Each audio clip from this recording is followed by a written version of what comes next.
존경하는 재판장님, 그리고 재판부 판사님, 1년 가까운 긴 시간 공정하고 현명한 소송 지휘로 충실한 심리를 해주셔서 깊이 감사드립니다. 불과 몇 시간의 계엄, 아마 근현대사에서 가장 짧은 계엄일 텐데 이것을 내란으로 몰아서 국내 모든 수사기관들이 달려들어 수사를 했고 또 초대형 특검까지 만들어서 수사를 했습니다. 임무에 충실했던 수많은 공직자들이 마구제비로 입건되고 또 구속도 되고 또 무리한 기소도 남발됐습니다. 현대 문명 국가에 이런 역사가 있었나 싶습니다.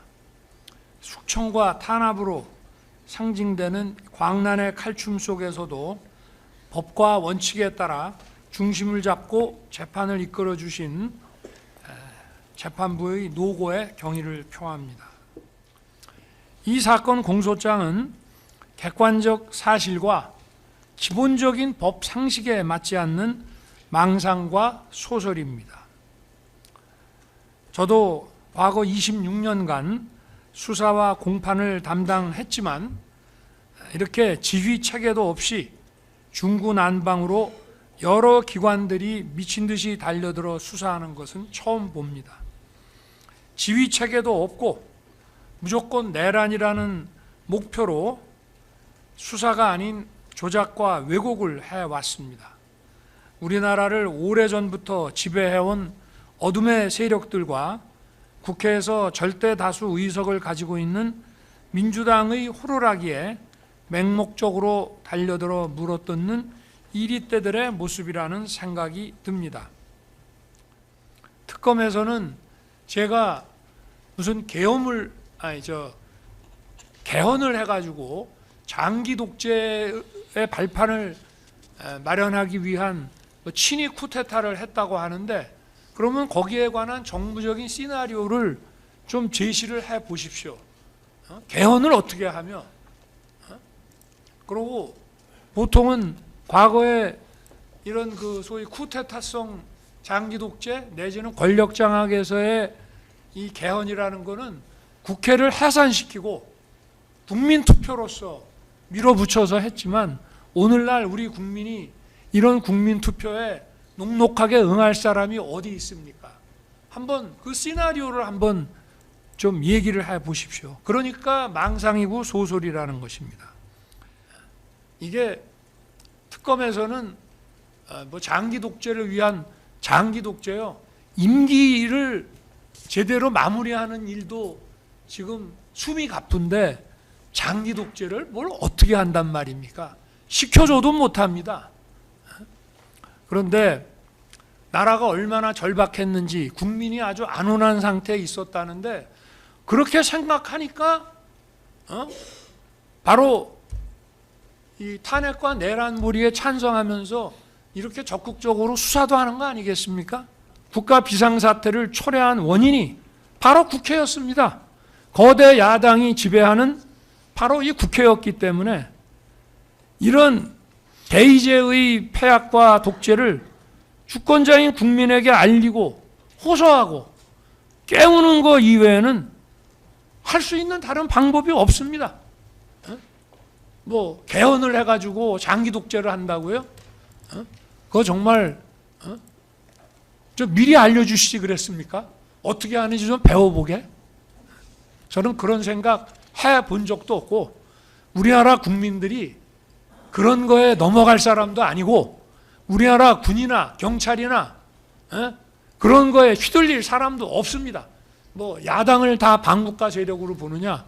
그거는 저도 모릅니다. 증거가 없어서. 그러나 해온 행동을 보면 그들과 손잡고 연계하고 힘을 합친 것 한두 번이 아니다 이 말입니다. 거대 야당이 헌법상 권한을 남용해서 헌정을 파괴하고 있지만 나는 헌법상 대통령의 국가긴급권을 헌법의 틀 안에서 행사하겠다. 주권자인 국민에게 호소해서 깨우고 각성하게 하겠다. 이런 얘기를 했습니다. 그리고 헌법상 국가 비상사태 선언은 비상계엄 선포입니다. 바로 비상계엄 선포라는 것은 나라가 비상사태에 놓여 있다는 것에 대한 선언입니다. 그리고 나머지 군사 행정적인 것은 바로 헌재가 얘기하는 그 후속 조치입니다. 여기 지금 이 자리에도 와 계시고 아까 대통령의 내가 상피곤에서 뭐라고 얘기하고 싶지는 않습니다만은 대통령의 위법한 지시를 거부했다 하는데 위법한 지시를 한 적도 없고 할 수도 없었습니다. 왜냐? 제가 전화한 시간은 경찰에서 국회의원들을 자유롭게 신원 확인하고 통과시켜주는 그 시간에만 제가 전화한 거고요. 그리고는 1시간 10분 후에 표결 들어가고 전화를 했기 때문에 월담 의원을 잡아라, 체포해라, 국회의원을 체포해라 그런 얘기를 한다는 자체가 미친 사람 아니고선 할 수가 없는 거죠. 그리고 경찰이나 군이요, 나하고 내가 옛날 무슨 하나회도 아니고 내가 뭘 믿고 물론 내가 임명한 장관급, 차관급 공무원이라고 하지만 내가 뭘 믿고 택도 아닌 것을 부탁을 하겠으며 체포하면 그 다음 어떻게 할 겁니까? 자, 저는 김용현 장관이 그 사령관들한테도 계엄 선포를 알려주질 못했습니다. 왜 그렇게 했느냐? 제가 12월 2일 월요일 날로 예정된 감사원장 탄핵 발의가 무산되면 계엄 선포도 없는 것으로 하자고 했기 때문에 그렇습니다. 실제로 아무 준비한 게 없는데 내 마음 바뀌면 안 하면 되는 것이고 그래서 감사원장 탄핵 발의 안 하면 하지 말자 했습니다. 그리고 감사원장 탄핵 발의를 월요일 날 하면 화요일 날 선포한다. 많은 사람들이 그런 얘기를 합니다. 왜 주말에 하던가 국회 회기 끝나면 하지 그랬냐. 아니 할 거면 당당하게 해야죠. 나도 헌법상 권한에 기해서 계엄 선포하면 국회가 계엄 해제 하려면 하라 이겁니다. 그리고 국회가 계엄 해제를 해줘야지. 안 하면 더 할 게 없는데 어떻게 할 거예요? 빨리 좀 하겠습니다. 아마 김용현 장관은 저의 그 계엄 선포 대국민 담화 직전 또는 직후에 국회 출동할 특전사, 수방사 또 선관위에 갈 방첩사령관에게 계엄 얘기를 아마 그때 한 것으로 생각이 됩니다. 이 내란몰이 세력들은 이런 몇 시간 계엄, 이런 대국민 메시지 계엄을 친위 쿠데타라고 합니다. 친위 쿠데타를 이렇게 하는 거 보셨습니까? 여러분들 그 친군부가 하는 그거 영화 보셨죠? 그 영화가 사실하고 동기나 이런 데서 좀 차이가 있다라고 하지만 어쨌든 거기서 이런 식으로 합니까?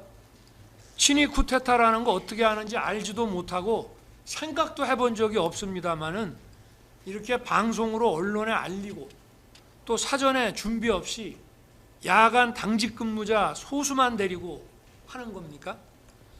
또 친위 쿠데타 한다면 선관위는 왜 갔습니까?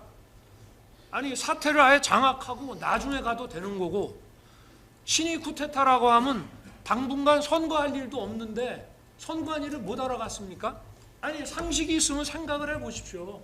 그래서 망상이라는 겁니다. 국민들이 각자 생계에 바쁘셔서 대놓고 얘기는 안 하지만 상식이기 때문에 다 알고 계십니다. 저는 계엄 선포 전날인 2012년 2월에 공주 민생토론회와 산성시장 방문, 12월 3일 키르기스탄 대통령 공식 방한 행사를 모두 소화했습니다. 친위 쿠데타를 기획했다면은 이런 행사들을 연기했거나 아니면 계엄 선포일을 다른 날로 잡았을 것입니다. 더욱이 국회 회기 중이고 평일이어서 즉시 국회 본회의가 열릴 수 있다는 점을 생각을 하면 본회의를 무력화시키거나 방해할 의도가 만약에 있었다면 왜 이날 하겠습니까? 바보 아닌 이상이야. 저도 이런 메시지 계엄에 대해서 별로 준비할 것도 없고 그리고 뭐 긴장할 이유도 없습니다.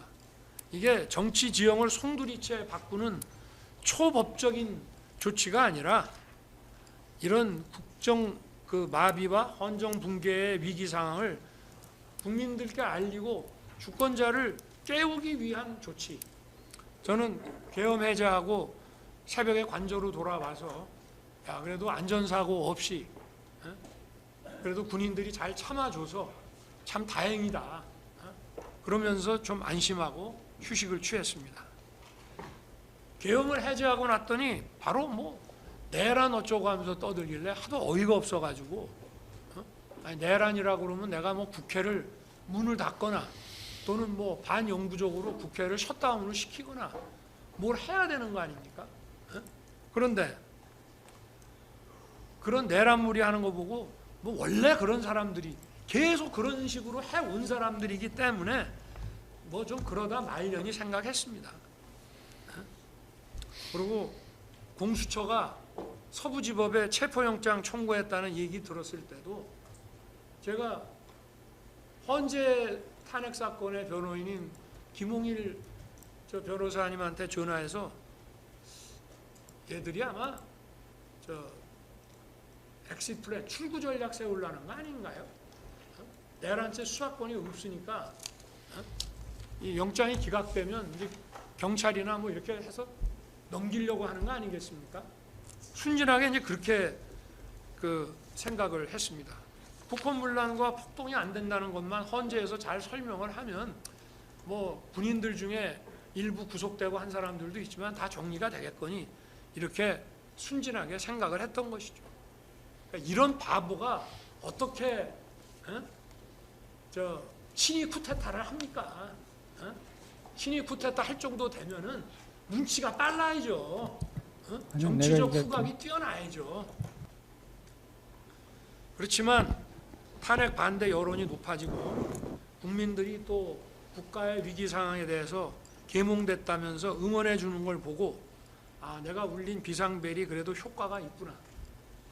결국은 국민들을 깨우고 청년이 제대로 정신 차리고 알게 되면 나라는 구할 수 있다고 저는 생각을. 그래서 저는 26년간 검찰에서 많은 수사를 했지만 이런 뭐 정치적 음모 그리고 이런 치밀한 수사라는 이름으로 이런 내란몰이가 기획되고 진행되는 줄 꿈에도 생각을 못했습니다. 그런데 1월 15일 날 수천 명의 경찰하고 저렇게 막 밀고 들어오는 거를 보고 유혈 사태를 막기 위해서 제가 체포에 응했는데 아 이게 내가 본 국가 위기보다 실체가 더 심각한 지경이구나 그런 생각을 하게 됐습니다. 정말 얼토당토하는 수사를 하고 수천 명의 경찰을 동원해서 대통령을 체포하겠다. 이거는 상당 기간 헌법기관인 대통령의 권능 행사를 저지시키는 겁니다. 어마어마한 경찰 폭동을 동원해가지고 이거야말로 정말 내란이라고 하지 않을 수가 없습니다. 참 이런 내란몰이 세력들이야말로 정권 획득이라는 걸 위해서는 뭐 헌정 붕괴고 뭐 국정 마비고 뭐 국익이고 뭐 이런 거 상관 안 하는 사람들이라고 하는 것을 더 확실하게 깨닫게 됐습니다.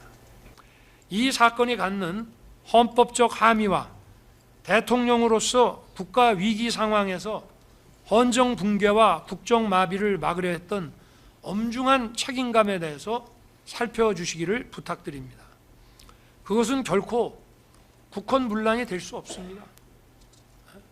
국회를 해산시키거나 국회의 문을 해산에 준하는 장기간의 기능 부전을 시키거나 또는 선관위를 없애거나 장기간 선관위를 어떻게 기능을 못하게 하거나 그럴 의도가 있었다는 거 전혀 없습니다. 아까 무슨 비상입법기구 국방장관이 안을 만들었으니까 그게 국보위 아니냐. 여러분 국보위도요 국회 해산하고 만든 겁니다. 국회 해산하고 개헌을 어떻게 할지가 서야 국보위를 어떻게 만들지가 나오는 것이고, 예산 문제는 그건 일도 아닙니다. 기재부 장관한테 줬다는 것은 기재부 일이라고 준 겁니다. 만약에 법률 전문가인 제가 봤으면 벌써 용어부터 뭐 이런 거 좀 잘 손을 봤겠죠. 그러니까 그런 거 가지고 국보위라고 얘기하려면 국보위 어떻게 했습니까? 국회 해산하고 했잖아요. 국회를 해산하려면 어떻게 해야 됩니까? 강력한 군권을 가지고 전국을 그야말로 장갑차와 탱크로 평정을 해야 됩니다. 뭐 그런 거 시도라도 했습니까? 그러니까 망상과 소설을 그만 쓰라, 이런 얘기를 하고 싶은 것이고요. 고된 일정 속에서 충실하게 늦은 시간까지 또 이렇게 장기간 심리해 주신 재판부에게 정말 감사드립니다. 또 방청과 중계를 통해 사건의 실체를 확인하고 응원해 주신 국민들께도 감사드립니다. 나라를 살리고 헌정을 지키기 위한 대통령의 헌법상 국가 긴급권 행사가 내란이 될 수가 없습니다. 재판부의 현명한 판단을 부탁드립니다. 감사합니다.